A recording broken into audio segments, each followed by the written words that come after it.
you will all be happy to hear that Canada currently has 4 political prisoners in their possession. That's right, 4 men have been detained without trial, without bail, with evidence that's vague at best.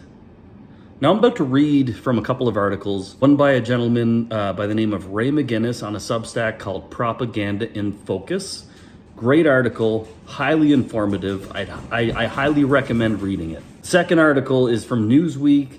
A gentleman by the name of Gordon McGill wrote this article. Another great article outlining the timeline and all the details surrounding the Coutts border blockade. What's happened with these 4 gentlemen in Coutts. Can you stop? So they've been charged with conspiracy to commit murder of police officers in support of a plot to overthrow the government in Canada. They've been dubbed the Coutts 4. Let's introduce you to these guys. The accused are self-employed fisherman Chris Carbert, who ran a landscaping and fencing business with 9 employees. He is also a single father who's been raising his son since the boy was 9 months old. Sounds like somebody who wants to overthrow the government. Another Lethbridge resident and best friend of Chris Carbert since public school is 49-year-old Chris Lysek, who is an electrician and father of 2 girls. A third member accused of conspiracy to commit murder is 41-year-old Jeremy Morin. He's a lineman who grew up near Vulcan, Alberta. And the fourth accused of these serious charges is Anthony Tony Oleankik. Aged 40, he took part in the cleanup of High River, Alberta after the 2013 floods. Sounds like a bad group of guys, you know. Forget about the terrorists, forget about the pedophiles, forget about the murderers that are let out on bail in Canada under the Trudeau government, under actually most governments. Forget about those disgusting scum of the earth type people. Let's keep these guys without bail, without trial for almost 550 days.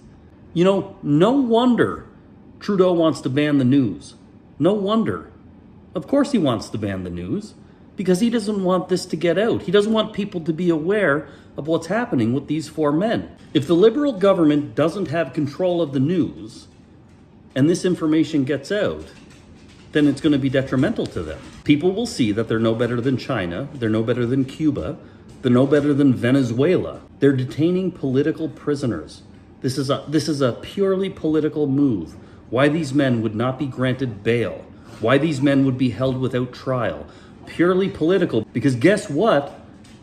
The Emergencies Act was enacted on the basis of what happened with these 4 men.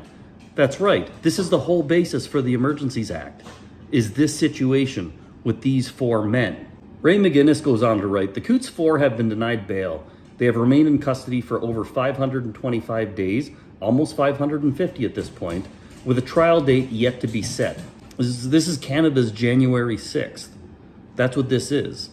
This is Canada's insurrection. These 4 men were pegged, were propped up as Canada's insurrection. But now it's not flying. Now people are starting to catch on to it, and it's not working for the government, so everything's gone quiet, and the government is trying to squash the media. Unless it's government-approved propaganda, you can be rest assured in the future, as they ban more news, they've banned it from the platforms. The only news that's going to be permitted in Canada is going to be government-approved propaganda. That's it. The CBC, CTV, those will be the only news outlets reporting the news in Canada when the government's done what they're doing here. Rest assured that's happening. Gordon McGill writes, the evidence on offer is vague and ambiguous.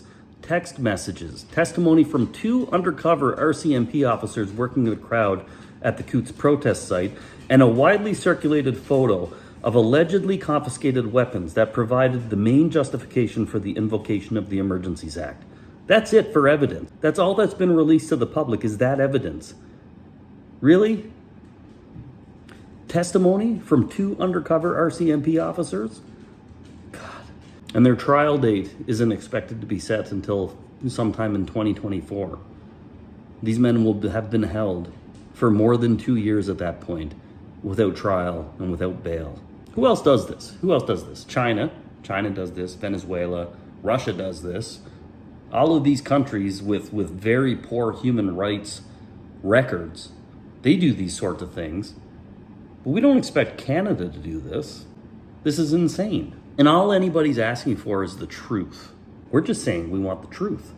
We just want to know what's actually happening with these guys. We just want to know the evidence. We just want to know why they've been held for almost 550 days without trial and without bail. Canada is spiraling into an authoritarian state. The news is banned on social media platforms. The news is banned from Canadians on social media platforms. Say that to yourself out loud. That's insane. And now we have political prisoners that are being used as a scapegoat for the invocation of the Emergencies Act. Crazy world we live in right now. This is not the Canada I grew up in.